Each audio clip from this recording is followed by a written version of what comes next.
Naitwa Liza Labulu, ni katibu wa reto wa Maasai Mabibo. Nipo mbele na mwenyekiti pamoja na Julius.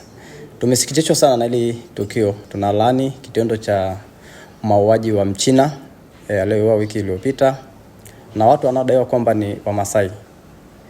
Kweli tunalaani na tunaomba jeshi la polisi lifanye uchunguzi, wachunguze kama kweli endapo aliyofanya hilo tukio ni Maasai, chukulia hatua za kisheria kama yeye na sio jamii nzima. Kwa sababu sasa hivi tunapoangalia pressure ni nyingi.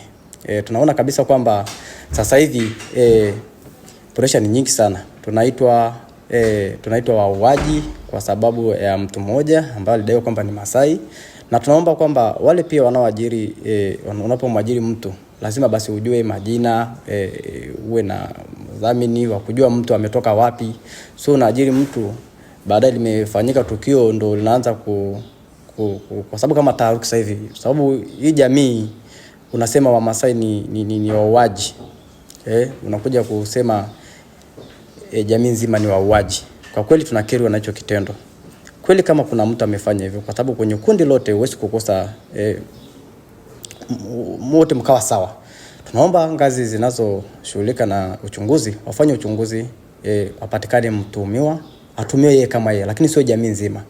Unakuja kusema kwamba wote ni wauaji. Kwa kweli sasa hivi hali sio nzuri. Hali sio nzuri, mtandaoni sio nzuri.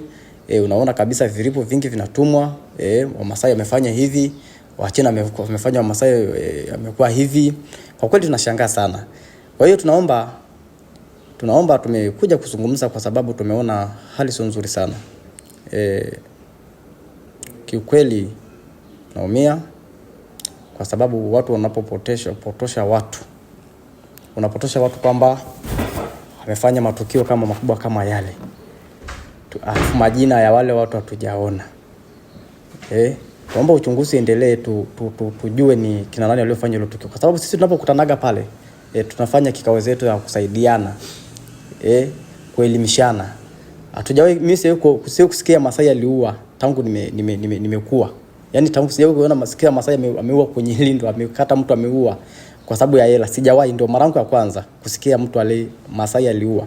Na kama kweli ipo, uchunguzi tufanyike, tujue ni nani aliyefanya hilo tukio. Na kama kuna wanaotaka ushirikiano kwamba kama kweli kuna wewe, tunasaidiana na ngazi za polisi waje, tutashirikiana, tunasaidia kama kweli wapo, tutasaidia. Kwa hiyo tunaona kabisa kwamba hii tumeshaharibiwa majina. Kwa sababu sasa hivi kuaminika tena hamna. Nasema Maasai sasa hivi hawezi, kwa sababu kama umeua mtu, yani hata barabarani unapotembea unaitwa muuaji. Unatembea barabarani unaitwa wewe Maasai, wewe ni muuaji. Ni kitendo ambacho kidogo kweli inaona kabisa kwamba inaweza kusababisha vitu vingine, kwa sababu mtu unaponiita mimi muuaji, inaweza tukatofautiana kiukweli. Kwa hiyo tunaomba ushirikiano na sehemu husika, tushirikiane, atumie mtu kama uchunguzi unafanya, achukulie hatua yeye aliyofanya tukio na sio wote. Kwa hiyo kwa sababu walinzi ni ajira kwa sababu watu ni wengi. Kwa hiyo kuna kazi ambazo ni rahisi kupata, mtu anaweza kuona kazi ya ulinzi ndio inapatikana unafanya.